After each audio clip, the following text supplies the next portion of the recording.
Hi, good evening all the students and learners, and in this part of the video I am going to cover Dharamjud explanation written by Arjun Dev चरण। तो अर्जुन देव चरण के द्वारा जो chapter लिखी गई है जिसका नाम है धर्मयुद्ध, इसको हम एक्सप्लेन करेंगे इस पार्ट ऑफ वीडियो में। तो आप देखिए कि सबसे पहले हम अर्जुन देव चरण के बारे में जानते हैं कि आखिर वो किस टाइप के राइटर रहते हैं या पोइट रहते हैं और किस तरीके की वो भाषा का इस्तेमाल करते हैं और किन किन सब्जेक्ट्स के ऊपर वो लिखे हैं। तो सबसे पहले हम अर्जुन देव चरण के बारे में जानते हैं। तो जैसे कि इसमें दिया हुआ है, मैं अंडरलाइन करते जा रहा हूं कि Arjun Dev Charan a teacher by profession is basically a poet. Arjun Dev Charan जो है पेशे से एक शिक्षक होते हैं और प्रधान रूप से कवि होते हैं। कवि का मतलब हुआ बेसिकली अ पोइट का मीनिंग हुआ यहाँ पे ज्यादातर ये क्या करते हैं, कविताओं को लिखते हैं, इसलिए यहाँ पे दे रखा है basically a poet. His plays appear like an extension of his poetry. मतलब जब वह प्ले लिखते हैं, प्ले का मतलब यहाँ पे क्या हुआ, ड्रामा हुआ। ध्यान दीजिएगा, यहाँ पे प्ले मतलब खेलना नहीं होगा, प्ले मतलब ड्रामा। जब भी वो प्ले लिखते हैं तो ऐसा मालूम पड़ता है कि उनका प्ले क्या है, तो उनका प्ले है आपका एक पोइट्री का एक्सटेंशन। ऐसा लगता है कि कविताओं को लिख करके उसको फैला दिया है, एक्सटेंड कर दिया है, बड़ा कर दिया है। ठीक है, आगे है the poet in him shows through his short crisp and pithy lines. कहते हैं यहां पर में जो उनके अंदर की जो कवि है वो क्या दिखाती है कि वो जो लिखते हैं पंक्ति वो कैसा रहता है, छोटा रहता है। शॉर्ट मतलब छोटा, क्रिस्प का मतलब होता है आपका भाषा की शैली जो होती है उसको क्रिस्प कहा गया है यहाँ पे। एंड पिथी लाइन्स का मतलब हुआ यहाँ पे कि स्पष्टता के साथ, क्लियर लाइन्स जो है वो इस्तेमाल करते हैं। और साथ में आगे दे रखे हैं इसमें and the song of the coarse in his play. Play में क्या होते हैं, कोरस की भी गीत होती है। प्ले का मतलब नाटक, ड्रामा हो गया। कोरस कौन होते हैं, जो गाने वाले की मंडली होती है या बोलने वाले की मंडली होती है। कोरस आपने गाने में देखे होंगे कि जब गायक सिंगर आगे से गाता है तो कोरस या तो उसके पीछे से गाता रहता है या तो उसके साथ में गाता है। तो इसकी मंडली 2, 3, 4 कुछ भी हो सकती है, किसी भी संख्या हो सकती है, 10 भी हो सकती है। इसी को कोरस कहा जाता है। आगे नेक्स्ट इसमें दे रखे हैं his first book of Rajasthani plays published in the late 70s। उनकी जो पहली जो किताब है जिसमें उन्होंने राजस्थानी ड्रामा लिखे हैं, नाटक लिखे हैं, जिन्हें कि लेट 70s में पब्लिश किया गया था। मतलब 1970s का जो लास्ट वाला पार्ट था उसको लेट 70s का यहाँ पे पार्ट कहा गया है। नेक्स्ट दे रखे हैं इसमें he was received rather indifferently in the Rajasthani literary circles. और इसे बहुत ही अलग रूप से जो है वहां पे रिसीव किया गया। कहां पर में, तो राजस्थानी लिटरेरी सर्कल में। मतलब राजस्थान में जो साहित्यिक जो उनका पूरा माहौल था या सर्कल था उसमें उनकी जो लिखी गई ये राजस्थानी प्लेज हैं उनको अलग रूप से जो है वहां के लोगों ने स्वागत किया या रिसीव किया। नेक्स्ट आपके इसमें दे रखे हैं यहाँ पे, अगर आप इसमें नेक्स्ट लाइन चेक कीजिएगा तो नेक्स्ट लाइन में आप पाइएगा लिखा हुआ है till that time drama in Rajasthani had meant either some stray one act plays on social issues. मतलब उस समय तक, टिल दैट टाइम मतलब उस समय तक, ड्रामा इन राजस्थानी मतलब राजस्थान में जो ड्रामा लिखी जाती थी, हैड मेंट इसका मतलब होता था either some stray one act place, या तो यह एक ही एक्ट वाला प्ले होता था। एक प्ले में बहुत सारे एक्ट होते हैं, सीन भी होती है। जब आप प्ले के बारे में हायर क्लासेस में पढ़िएगा, +2 के बाद ग्रेजुएशन वगैरह में पढ़िएगा, तो आप देखिएगा एक्ट कैसे चेंज होता है, सीन कैसे चेंज होते हैं। तो कहते हैं उनसे इनका प्ले जो है हटा हुआ होता है, थोड़ा सा कुछ स्ट्रे होता है। जो प्ले ये सोशल इश्यूज के ऊपर लिखते थे, मतलब सामाजिक मुद्दे के ऊपर लिखते थे। उसमें क्या क्या मुद्दा होता था, लाइक विडो रीमैरिज मतलब विधवा का पुनर्विवाह, दोबारा से उनको उनकी शादी करना, डॉरी एटसेट्रा मतलब दहेज के आदि के ऊपर वो लिखते थे। और the folk plays, folk plays मतलब जो पब्लिक जो है ने पब्लिक मिल करके जो दिखाते हैं, नाटक करते हैं, तो उसको फोक प्लेस कहा जाता है। और ये जो फोक प्लेस होते हैं based on historical and mythological themes, वो या तो इतिहास के ऊपर आधारित होते हैं, इसलिए हिस्टोरिकल नाम दिया गया है, या मैथोलॉजिकल दिए गए हैं।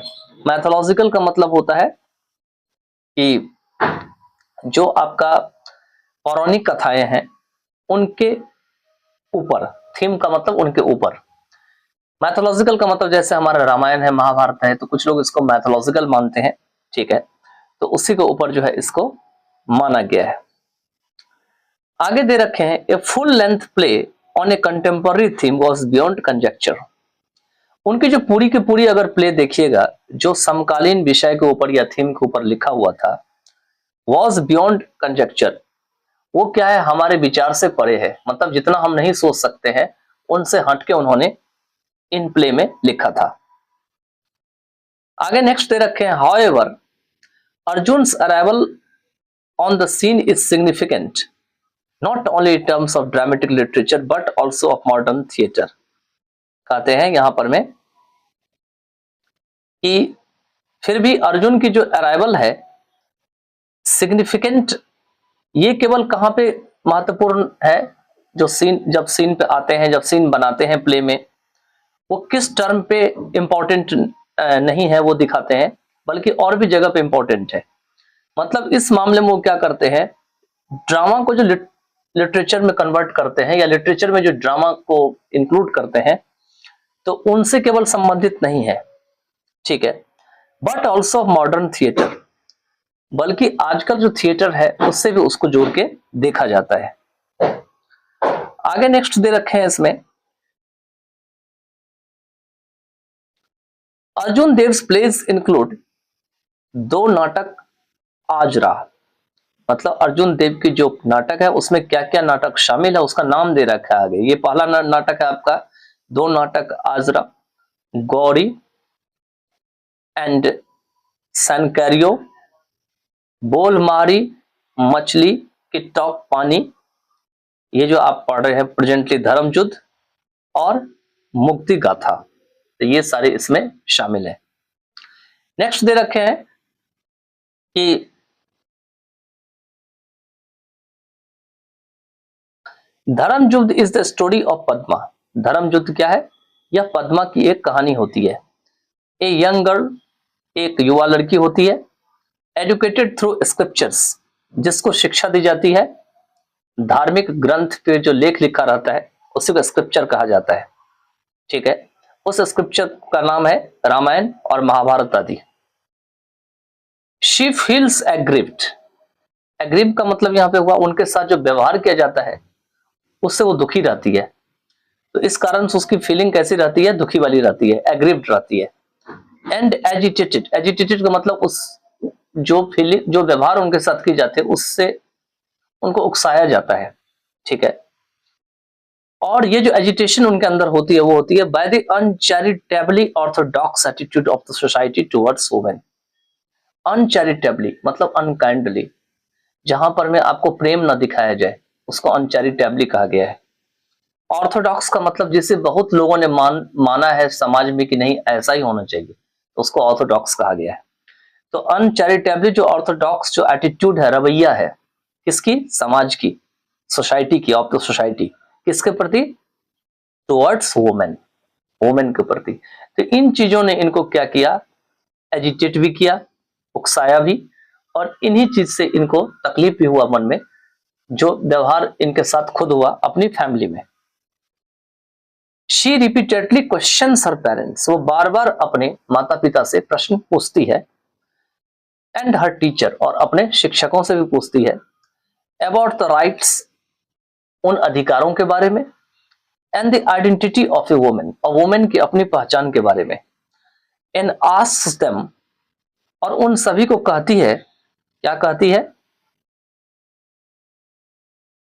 हर identity is subject to her marriage, वेदर भी लगा रखा है बीच में, कि अपने टीचर को और अपने जो माता पिता है उनसे बार बार प्रश्न पूछती है कि आखिर में क्या उनकी आइडेंटिटी का विषय केवल उनकी मैरिज है, मतलब यहाँ पे जो सब्जेक्ट दे रखे हैं कि her identity is a subject to her marriage, कि उसकी पहचान तभी होगी जब उसकी शादी होगी या उसकी मैरिज होगी।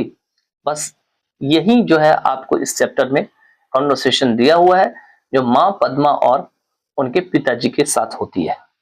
तो चलिए अब हम चैप्टर की ओर मूव करते हैं और देखते हैं कि चैप्टर में क्या दिया हुआ है।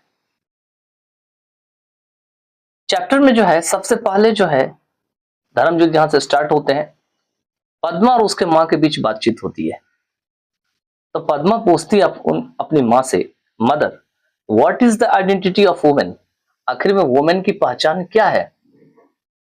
तो माँ कहते हैं क्या है या क्या होती है, मीनिंग दोनों का सेम है यहाँ पर में, ठीक है, क्योंकि सामने बोल रही है तो ये सभी वुमेन के लिए इनके मन में सवाल उठ रहा है।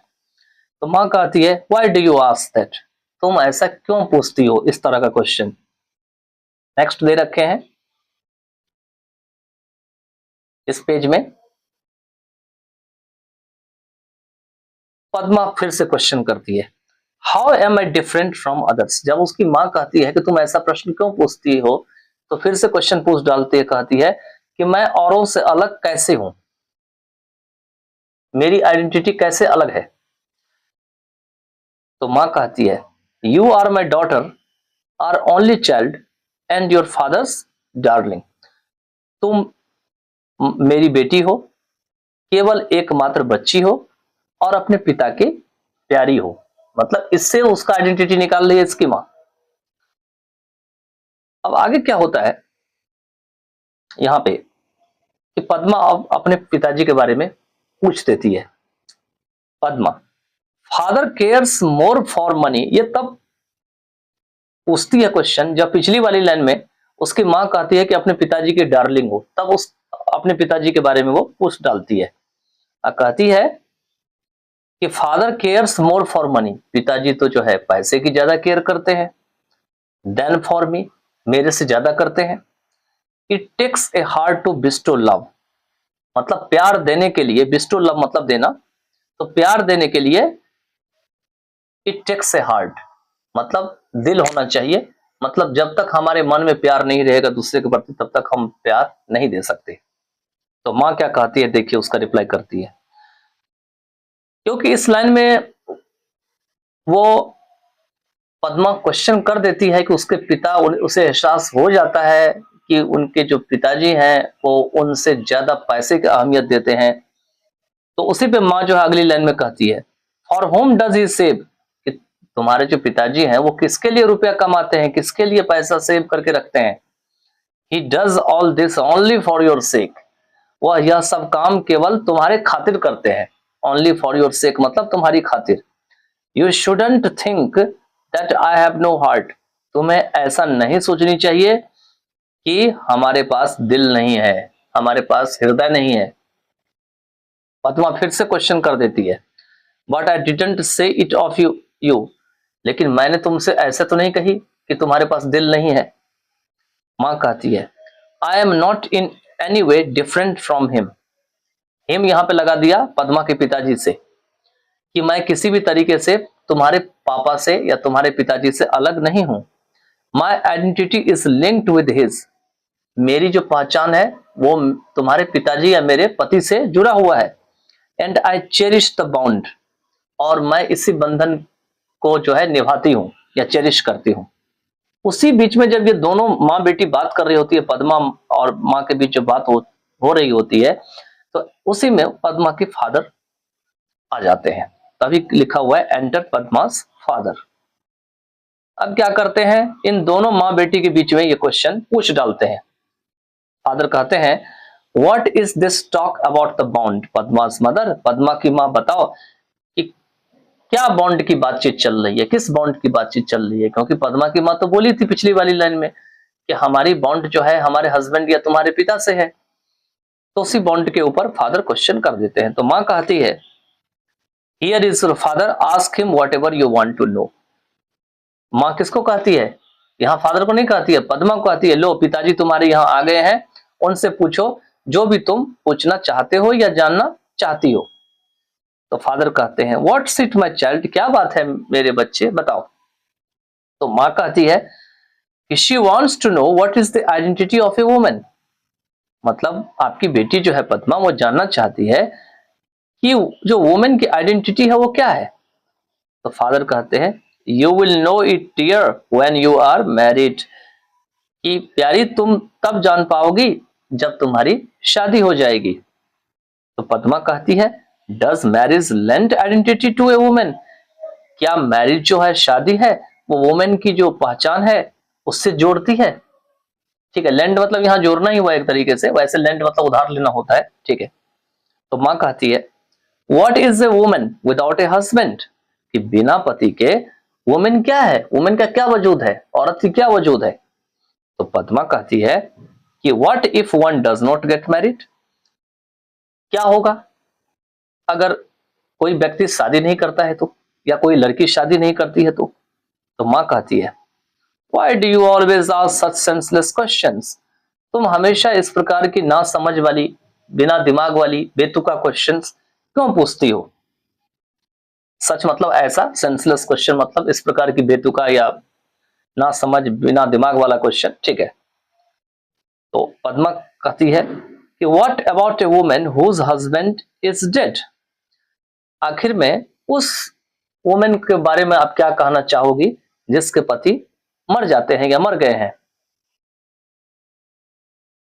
तो आगे कहती है उसकी माँ life is hello for her, ऐसे वुमेन के लिए लाइफ क्या है, जिंदगी नर्क हो जाती है अगर उसका पति मर जाता है तो पद्मा कहती है फिर से यहाँ पे दैट्स इनजस्टिस, लेकिन यह तो बहुत अन्याय वाली बात है। माँ कहती है you needn't talk of justice and injustice here, तुम्हें यहाँ पे न्याय, जस्टिस मतलब न्याय और इनजस्टिस मतलब अन्याय की बात करने की जरूरत नहीं है। तो पद्मा कहती है क्यों क्यों नहीं है। तो माँ कहती है over here women don't have the right to ask question, यहाँ पे वुमेन के पास प्रश्न पूछने का अधिकार नहीं है।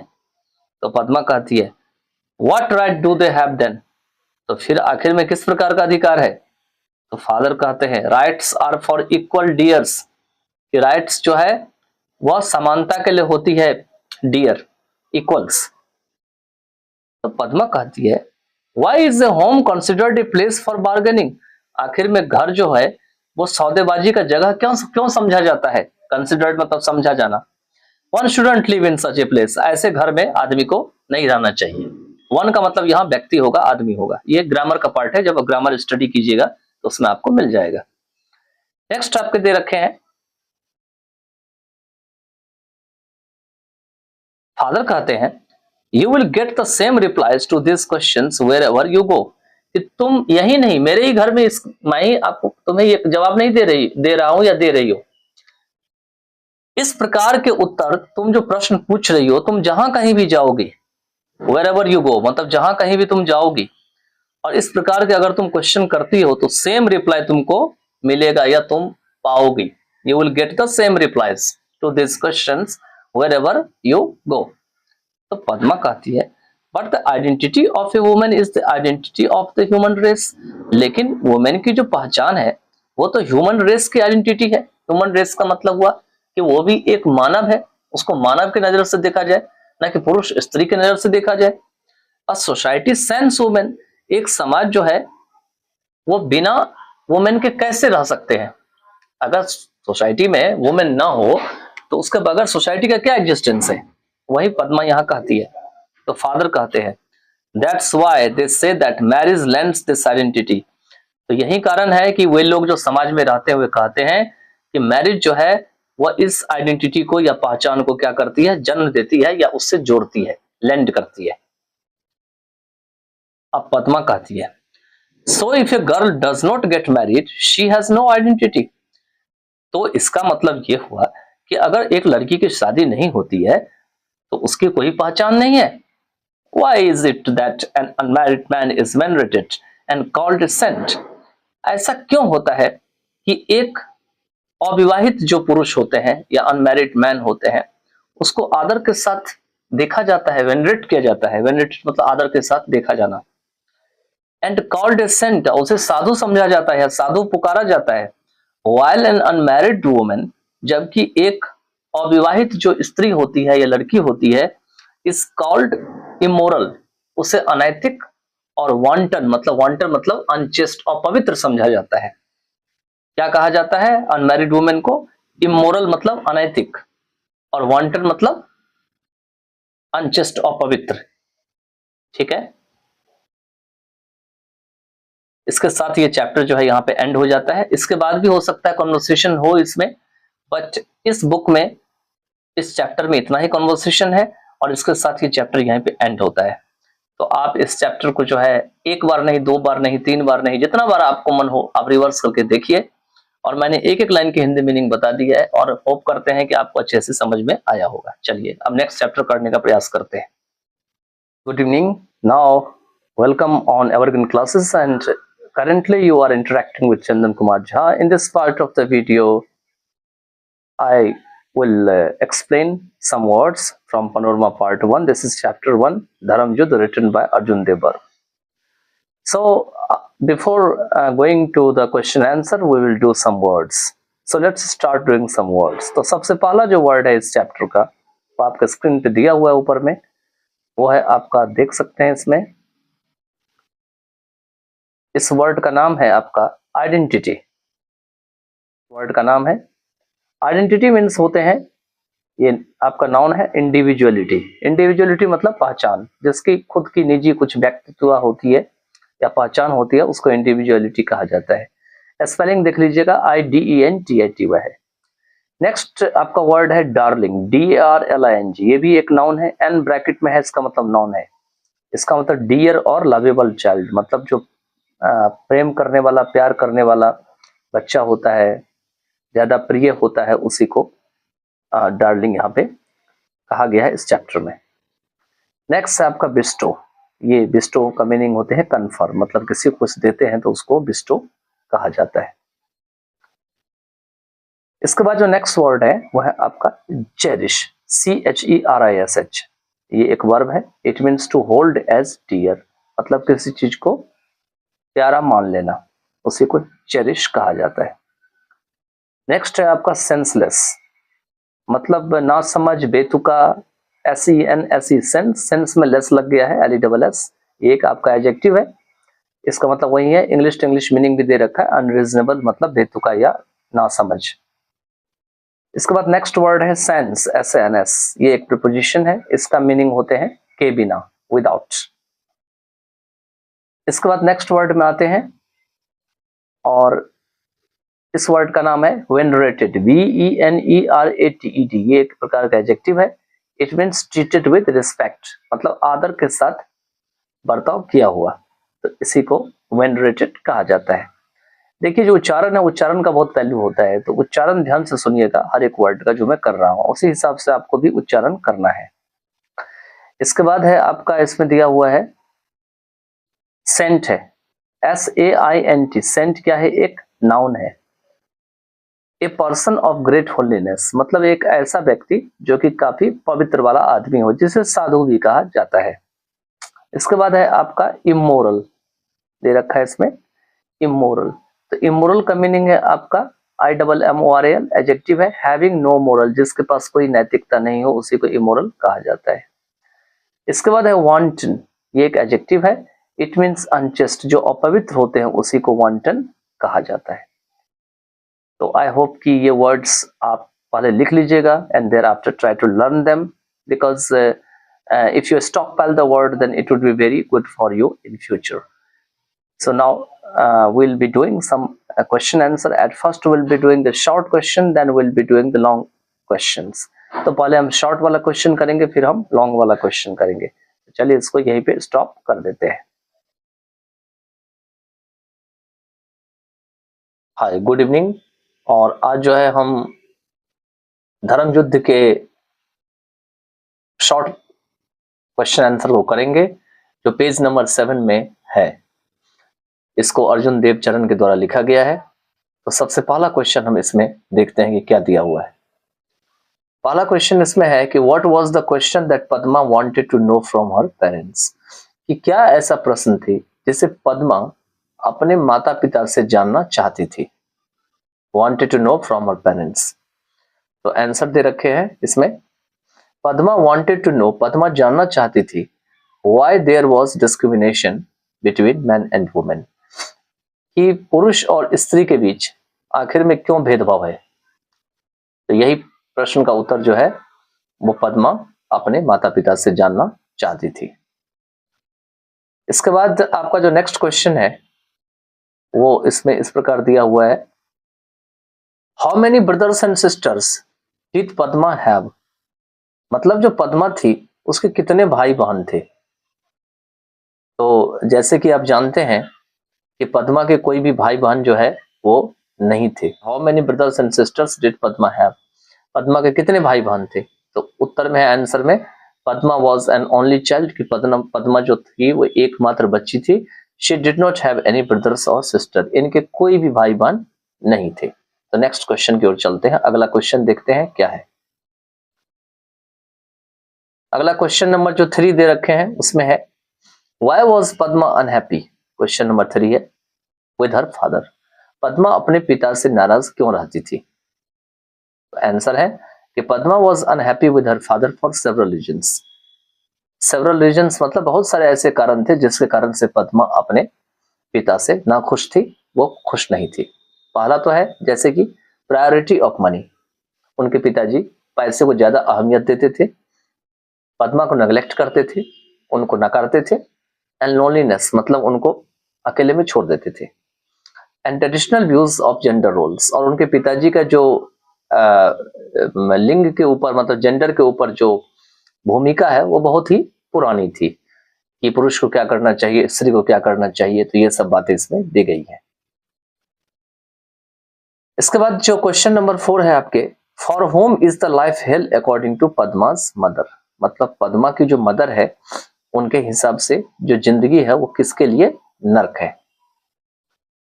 तो आंसर दे रखे हैं, the life is hello for women who do not have husband, मतलब लाइफ जो है किसके लिए हेल है, उसके लिए जिसके हस्बैंड जो है वो क्या होते हैं, मर जाते हैं।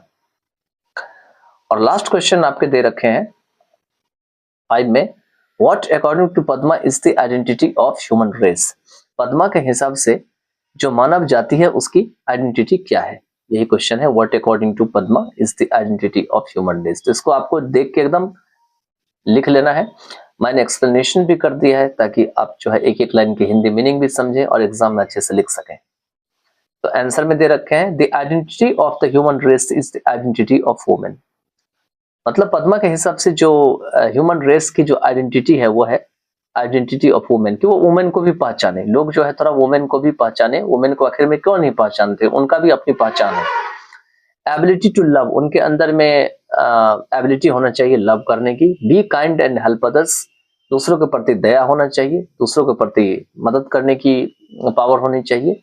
ट्रांसेंडिंग कॉन्फ्लिक्ट्स एंड डिफरेंसेस, और इसमें कोई भी प्रकार की संघर्ष या किसी प्रकार की भेदभाव या अलगाव नहीं होना चाहिए, इन सभी को पार करते हुए रहना चाहिए। ट्रांसेंड मतलब पार करना, इन सब चीजों को मन में नहीं रखना चाहिए कि भाई कॉन्फ्लिक्ट करना है फिर डिफरेंस भी करनी है। Everything defined by deeds and action rather than birth, कि हर चीज को कर्म के हिसाब से और कार्य के हिसाब से परिभाषित की जानी चाहिए, न कि जन्म के हिसाब से परिभाषित की जानी चाहिए। तो यही 5 क्वेश्चंस जो है इस चैप्टर में आपको दिए गए थे। आप चाहे तो वीडियो को रोक करके पीडीएफ डायरेक्ट लिख सकते हैं, या चाहे तो आप जो है जो एक्सप्लेनेशन मैंने किया है उसको भी समझ सकते हैं। चलिए अब जो है हम नेक्स्ट क्वेश्चन की ओर बढ़ते हैं। Good evening, welcome on Evergreen classes, and currently you are interacting with Chandan Kumar. Now in this part of the video we'll be doing some long answer questions from धर्म युद्ध written by Arjun Dev चरण। तो हम अर्जुन देव चरण के द्वारा जो लिखा गया धर्म युद्ध है इसमें हम लॉन्ग आंसर क्वेश्चन करेंगे। इस वीडियो में हम 1 2 3 4 मतलब 4 क्वेश्चन करेंगे, बिकॉज वीडियो बहुत बड़ा हो जाएगा, और नेक्स्ट पार्ट ऑफ वीडियो में हम और 4 करेंगे, तो वो भी आपको प्ले लिस्ट में मिल जाएगा। ठीक है, चलिए शुरू करते हैं। सबसे पहला क्वेश्चन देखते हैं क्या है। तो स्क्रीन पर में जो सबसे पहला क्वेश्चन आपको दिख रहा है उसमें कह रहा है कि फादर केयर्स, यहाँ पे स्पेलिंग गलत हो गया है, कैरियर्स हो गया है, इसको आप ठीक कर लीजिएगा। ये होगा CARES, क्या होगा CARES होगा। ठीक है, तो कहते हैं यहाँ पर में जो फादर है वो मनी की ज्यादा चिंता करते हैं, मतलब पैसे की ज्यादा चिंता करते हैं। देन फॉर मी, मतलब मेरी तुलना में, मतलब मेरी उतना चिंता नहीं करते हैं जितना कि वो क्या करते हैं, पैसे की चिंता करते हैं। वाई डज पद्मा से सो, पद्मा ऐसा क्यों कहती है? ठीक है। Have you ever felt like Padma, क्या आपने पद्मा की तरह कभी महसूस किया है? किया है तो एक्सप्लेन कीजिए, इसको व्याख्या कीजिए। तो उत्तर में दे रखे हैं आंसर में, Padma says her father cares more for money than her. Padma यह कहती है कि उसके पिताजी उसकी तुलना में ज्यादा पैसे को मानते हैं। इसके पीछे का क्या रीजन है?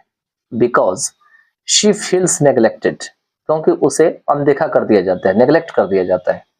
अनलव्ड, उसको जो है उनको प्रेम नहीं मिलता है, जो प्रेम उनको मिलना चाहिए वो प्रेम उनको क्या होता है, नहीं मिलता है। ठीक है। साथ में ओवरलुक, ओवरलुक का मतलब होता है कि नजरअंदाज कर देना, नजरअंदाज कर दिया जाता है। एज ही प्रायोरिटाइजेज फाइनेंशियल गेन, क्योंकि वो उसके पिताजी जो है वो वित्तीय लाभ कैसे होगा, कहां से 2 रुपया आएगा, उसका वो ज्यादा महत्व देते हैं। एंड सोशल स्टेटस, और सामाजिक स्टेटस के ऊपर over emotional connection with her, मतलब उनके साथ अपनी बेटी जो पद्मा है उनके साथ इमोशनल कनेक्शन होना चाहिए, लेकिन उसके तुलना में क्या करते हैं, वो फाइनेंशियल गेन को ज्यादा महत्व देते हैं। She believes her feelings are secondary to his material pursuit, मतलब अब पद्मा मान बैठती है कि उनके पिताजी की जो फीलिंग है वो सांसारिक जो चीजें हैं जिसका वो पीछा करते रहते हैं सुबह से लेकर शाम तक, वो पहले है, और उसके प्रति, उनके बेटी के प्रति या पद्मा के प्रति जो पद्मा के पिताजी की जो फीलिंग है वो द्वितीय है, सेकेंडरी है। A common source of conflict in her home, और यह पद्मा के घर पे एक कॉन्फ्लिक्ट का साधारण सा सोर्स बन जाता है। नेक्स्ट कहते हैं, क्योंकि इसी में आगे क्वेश्चन है, व्हाई डज पद्मा से सो, पद्मा ऐसा क्यों कहती है? तो इसीलिए कहती है कि she finds in her father the neglect and lack of affection, कि वह अपने पिता में क्या पाती है, तो वह अपने पिता में नेग्लेक्ट पाती है कि पिताजी उनको तरफ ध्यान नहीं देते हैं। लैक ऑफ अफेक्शन, उनके प्रति पिताजी का प्रेम उतना ज्यादा लगाव नहीं है। इंपॉर्टेंस ऑफ वेल्थ, उनके पिताजी क्या करते हैं, धन को ज्यादा महत्व देते हैं। एंड इग्नोरिंग इमोशन, और इमोशन को क्या करते हैं, अवहेलना करते थे, इग्नोर कर देते हैं। आगे कहते हैं, क्या आपने ऐसा महसूस किया है, एक्सप्लेन कीजिए। तो इसका एक्सप्लेनेशन जो है वो पॉजिटिव भी हो सकता है और नेगेटिव भी हो सकता है। इसे लिखा हुआ है, answer depends on the circumstances of the family, family की क्या परिस्थितियां हैं उसके ऊपर जो है आंसर निर्भर करती है। आंसर पॉजिटिव भी हो सकती है और आंसर नेगेटिव भी हो सकते हैं। मान के चलिए जिस परिवार में पैसे की ज्यादा जरूरत है तो पहले अर्निंग करना जरूरी है, इसीलिए हम कह सकते हैं कि आंसर पॉजिटिव है। लेकिन हम यह बिल्कुल नहीं कह सकते हैं कि 24 आवर्स में एक भी मिनट अपने बच्चे को ना दिया जाए। अगर ऐसा होता है तो ये आंसर क्या हो जाएगा, नेगेटिव हो जाएगा। ठीक है। तो यही था आपका पहला क्वेश्चन का आंसर। चलिए अब आगे चलते हैं, आगे देखते हैं। आगे जो क्वेश्चन नंबर 2 देख रखे हैं आप यहां पर में, इस क्वेश्चन में यहां पे फिर से जो है पद्मा के पिताजी की बात कही गए हैं। क्वेश्चन है कि what according to Padma's father is the identity of women, कि पद्मा के पिता के हिसाब से वुमेन की क्या आइडेंटिटी है, मतलब पहचान है। Do you agree with him, क्या आप उनसे जो है सहमत हैं? तो कहते हैं आंसर में, according to Padma's father, Padma के पिता के हिसाब से a women's identity is completely connected to her husband, कि वुमेन की पहचान किससे जुड़ा हुआ है, उनके पति से जुड़ा हुआ है और शादी से जुड़ा हुआ है। मतलब शादी इसको क्या करता है, संभव बनाता है, क्योंकि शादी होती है तो एक लड़की के जीवन में क्या होता है, एक हस्बैंड आता है और उसके बाद क्या होती है, उसके जीवन की शुरुआत होती है। Thus she believes a women has no independent standing, और इस तरीके से उनके पिताजी विश्वास कर बैठते हैं कि एक महिला की खुद की कोई स्टैंडिंग नहीं है, वर्थ भी नहीं है, कोई कीमत भी नहीं है। स्टैंडिंग का मतलब होता है खुद कोई डिसीजन लेना, या उनकी कोई पहचान नहीं है बिना किसी एक हस्बैंड के, मतलब बिना, अगर उनके पास हस्बैंड नहीं है तो उसकी कोई पहचान नहीं है, ना ही उनके कोई इंडिपेंडेंट है, मतलब कोई खुल के वो किसी बात पर में वो नहीं रह सकती है।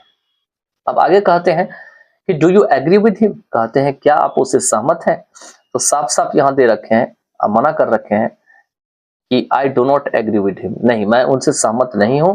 It is traditional patriarchal and restrictive view, यह क्या है, परंपरागत पुरुष संबंधित, पैट्रियार्कल और रिस्ट्रिक्टिव व्यू है, मतलब एक लगाम लगाने वाला विचार है। किसके ऊपर? तो to control the power of women, मतलब वुमेन की जो अपनी शक्ति है उसको नियंत्रण करने का। Like man women have also the participation in each and every sector, कहते हैं पुरुष की तरह महिलाओं का भी जो है हर एक सेक्टर में क्या है, अपना सहभागिता है, मतलब पार्टिसिपेशन है। They play significant role in the society, वे समाज में महत्वपूर्ण रोल अदा करते हैं। तो इस तरीके से ये क्वेश्चन नंबर 2 था। चलिए क्वेश्चन नंबर 3 की ओर बढ़ते हैं। क्वेश्चन नंबर आपके 3 दे रखे हैं इसमें। What question did Padma ask, Padma क्या क्वेश्चन पूछती है? That her mother calls senseless, कि मदर उसे बेतुका या बिना दिमाग का या ना समझ वाला बात कहती है। Why do Padma's mother call it senseless, Padma की माँ इसे बेतुका या ना समझ का नाम क्यों दे, इसका एक्सप्लेन करना है। तो सबसे पहले हम जानेंगे कि पद्मा जो प्रश्न पूछती है तो उसकी मदर उसे सेंसलेस क्यों कहती है। तो Padma again and again ask question, Padma क्या करती है, बार बार प्रश्न पूछती है। What is the identity of A women, क्या पूछती है कि आखिर में वुमेन की क्या पहचान है, क्या आइडेंटिटी है। The question makes her senseless according to Padma's mother, question क्या करती है, यह प्रश्न पद्मा की माँ के हिसाब से उसे सेंसलेस बना देती है, मतलब ना समझ बना देती है कि इस लड़की को समझ नहीं है ये क्वेश्चन बार बार क्यों करती है। Padma's mother calls it senseless, Padma की माँ इसे सेंसलेस कहती है because she has traditional mindset, क्योंकि उसका दिमाग क्या है, परंपरागत है। Where a women is always link to her husband, जहां पे एक वुमेन जो है उसकी पहुंच कहाँ है, उसका जो लिंक कहाँ है, हमेशा हस्बैंड से जुड़ा हुआ है और उसके परिवार से भी जुड़ा हुआ है, फैमिली से। A women's life is hell without her husband, और एक वुमेन की जो जीवन होती है वो उसका हस्बैंड के बिना क्या होती है, हेल हो जाती है। हेल का मतलब नर्क हो जाती है। इसी में अगला क्वेश्चन है कि why did Padma's mother call it senseless, Padma की माँ जो है इसे सेंसलेस क्यों बोली। तो in this chapter Padma is described as the progressive minds young girl, क्योंकि पद्मा का दिमाग जो है वो प्रोग्रेसिव है इस चैप्टर में, उसी तरह से इसमें वर्णन की जाती है। पद्मा चाहती है कि पुरुष की तरह स्त्री भी मिलकर काम करे जिससे प्रोग्रेस होगा, और इसीलिए आगे दे रखा है she challenges the traditional Orthodox, वो जो परंपरागत जो समाज में बैठा हुआ चीज है, ऑर्थोडॉक्स है, उसको वो चुनौती करती है जो वुमेन के भूमिका के ऊपर है, मतलब स्त्री के रोल के ऊपर है। She searches for her own identity, वो खुद की पहचान को तलाशती है। दूसरी ओर on the other hand her mother believes in traditional point of view, उसकी माँ क्या सोचती है, तो उनकी माँ जो रहती है वो परंपरागत विचार वाली रहती है, उसी में वो विश्वास करती है। पैट्रियर्कल सोसाइटी में विश्वास करती है, जहां पुरुष का दबदबा होता है जिस समाज में, उसी को पैट्रियर्कल सोसाइटी कहा जाता है। Therefore, Padma's mother find senseless question, और इस तरह से पद्मा की जो माँ होती है वह इस क्वेश्चन को सेंसलेस कहती है। सेंसलेस मतलब ना समझ वाला क्वेश्चन कहती है। चलिए तो 3 हो गया। Now we are proceeding to the 4th one. Now the 4th question is what is the injustice that Padma talked about, किस प्रकार के अन्याय के बारे में पद्मा बात करती है। तो आंसर में है Padma talked about the injustice of gender discrimination, Padma जो है वो लिंग भेदभाव के साथ जो अन्याय है उसके ऊपर बात करती है। And the subjugation of women, और वुमेन को जो अधीन में रखा जाता है, सब्जुगेशन में रखा जाता है एक परंपरागत सोसाइटी में, समाज में, उसके ऊपर वो क्या करती है, बात करती है।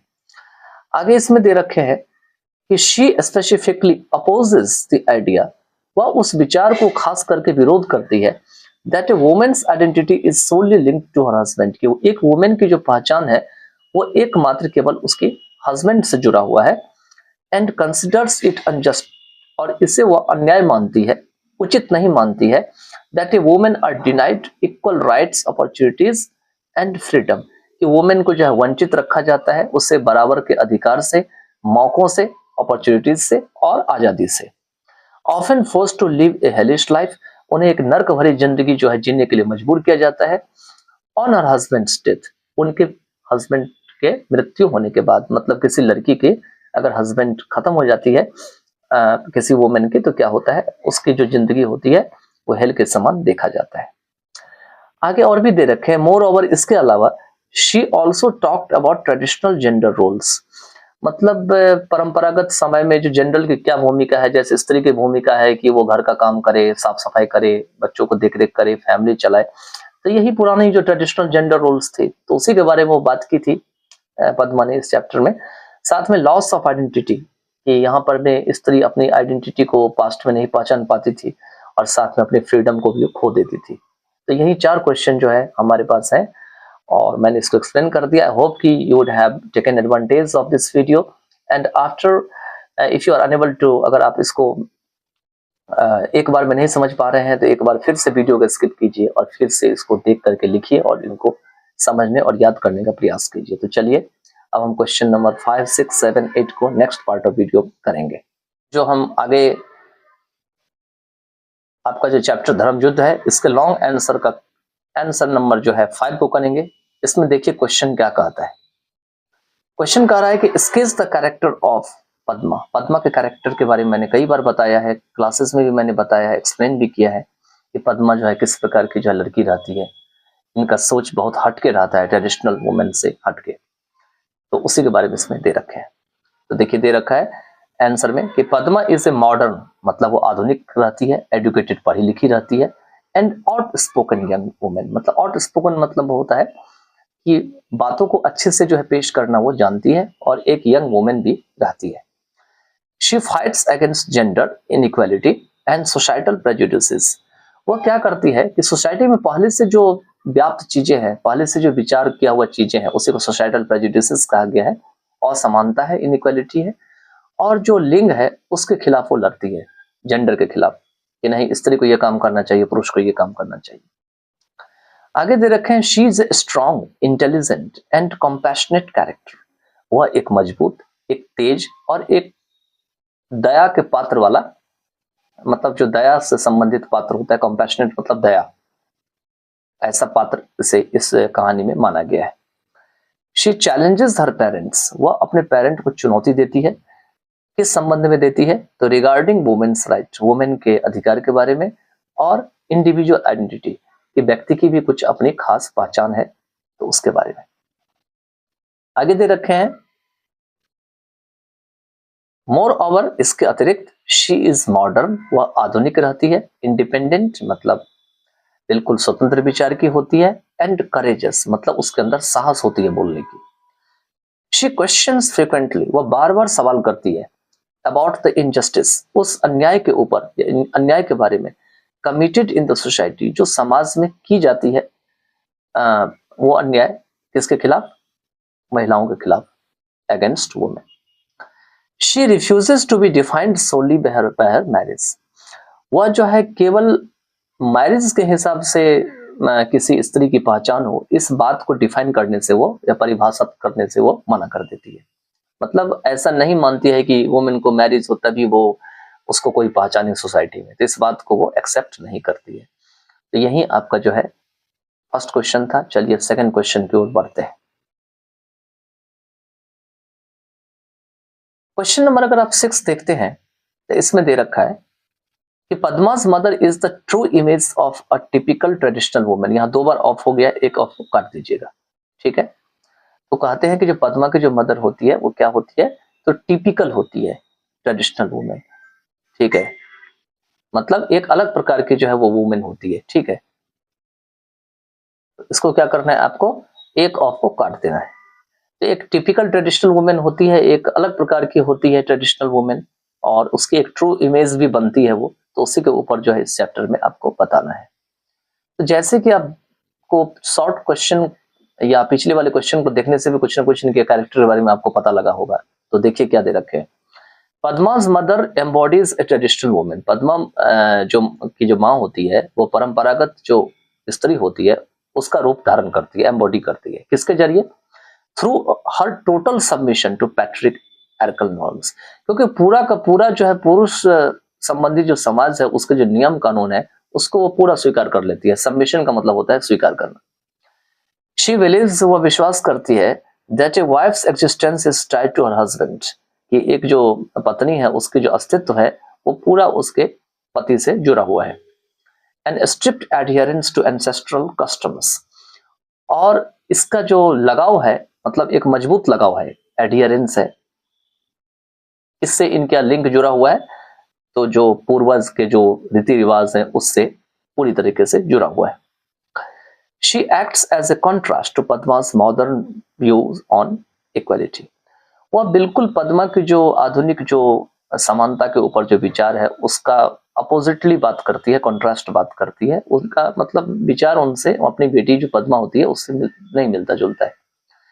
She is portrayed as patient, self-sacrificing and deeply invested in upholding family honor over personal desires. उसे एक धैर्य, खुद की बलिदान देने वाली और काफी ज्यादा अपने आप को परिवार को चलाने वाली महिला के रूप में जो है, मतलब परिवार के सम्मान को चलाने वाली महिला के रूप में दिखाया जाता है, पोर्ट्रे किया जाता है ओवर पर्सनल डिजायर्स। ठीक है, और इस पे और साथ में पर्सनल इनके कोई डिजायर नहीं होती है उतना ज्यादा, तो उसको भी इसमें दिखाया जाता है। आगे दे रखे हैं इसमें नेक्स्ट में, she does not separate herself from husband. वो अपने आप को अपने पति से अलग नहीं करती है। She follows tradition of social system. वह सामाजिक जो नियम है उसका जो है परंपरा को जो है मानती है। She believes in the endurance of silent suffering. वह चुपचाप किसी चीज को अगर आप चाहते हैं उसकी जो बर्दाश्त करने की क्षमता एंड्योरेंस है उसको विश्वास करती है। And efforts to teach her daughter Padma the same. यहाँ पे टीच होगा, टीचर हो गया है तो इसमें ER को हटा दीजिएगा, ठीक है। और वो प्रयास लगाती है कि अपनी जो पद्मा बेटी है उसको भी वही चीज सिखाए। According to her, a woman without husband has no standing. उनके हिसाब से बिना हस्बैंड वाला अगर कोई वुमन है जिसका पति नहीं है, उसकी कोई अपनी स्टैंडिंग नहीं है, वो खुद के बारे में कुछ भी नहीं सोच सकते हैं। ये था क्वेश्चन नंबर 2, जैसे 6 नंबर इसमें दिया गया है। आगे चलते हैं, क्वेश्चन नंबर अगर 7 में जाते हैं तो दे रखे हैं, discuss the main idea content in the text of धर्म युद्ध। धर्म युद्ध के जो चैप्टर है उसमें जो लिखा गया चीजें हैं उसमें जो मेन मुख्य जो आइडिया है उसके बारे में डिस्कस करना है। तो आंसर में दे रखे हैं, the main idea of the, यहाँ पे टेस्ट हो गया है, यहाँ टेक्स्ट होगा XT, ठीक है, तो TEST को हटा करके TEXT हो जाएगा। तो जो मेन आइडिया है इस टेक्स्ट में, is on the identity of women. वो क्या है आपका, वुमेन की अपनी आइडेंटिटी के ऊपर है, अपनी पहचान के ऊपर है।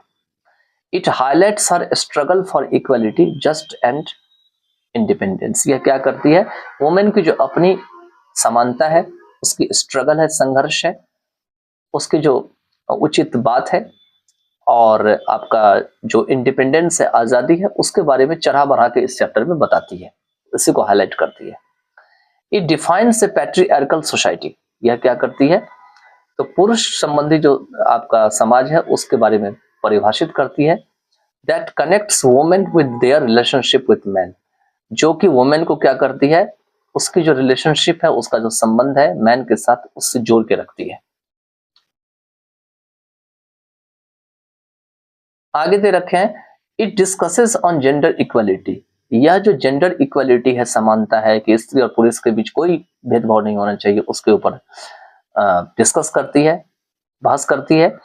It searches for the identity of A women. यह वुमेन की अपनी खुद की भी पहचान है, इसके लिए तलाशती है। It questions on the tradition of social system.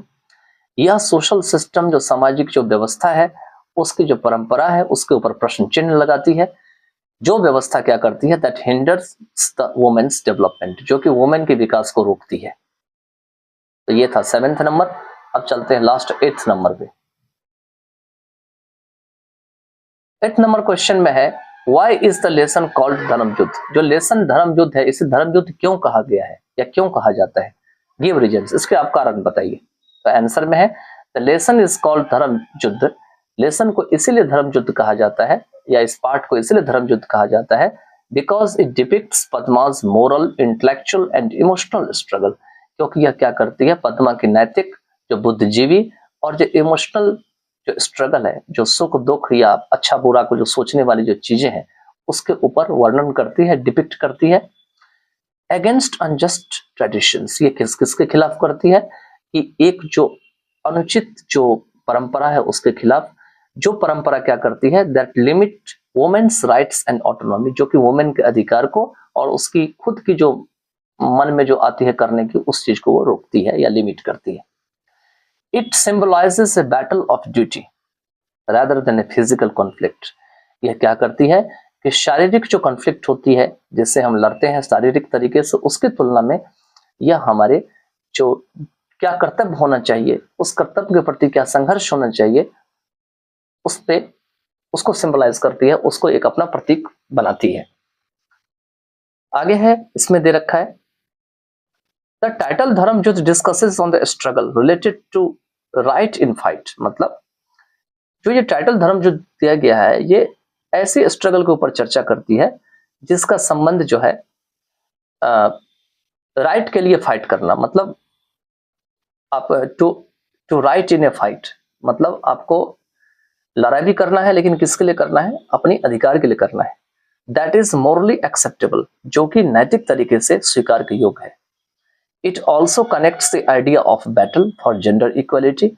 यह क्या करती है कि जेंडर इक्वलिटी के जो लिए जो बैटल है उसके आइडिया को जोड़ती है, साथ में ड्यूटीज के प्रति जो कॉन्फ्लिक्ट हमारा संघर्ष है उसको भी जोड़ती है, और ऑर्थोडॉक्सी को भी जोड़ती है। ऑर्थोडॉक्सी मतलब पहले से जो बैठा हुआ चीज है समाज में, उसको भी ये जोड़ती है। तो इसके साथ जो है चैप्टर का जो वर्ड मीनिंग के साथ क्वेश्चन आंसर भी एंड हो जाता है। आई थिंक कि ऑल दिस क्वेश्चन जो आपके 8 क्वेश्चन है जो अभी तक हमने कराए हैं, वो क्वेश्चन आपको लिख भी लीजिएगा, साथ में आपको बहुत अच्छे से समझ भी आया होगा। अगर एक बार ना आए तो you can skip the video, you can again reverse the video, and you can try to just learn as much as this is possible. So by then, take care of yourself. In the next part of the video with the next chapter, I'll be again present. By then, take care of yourself.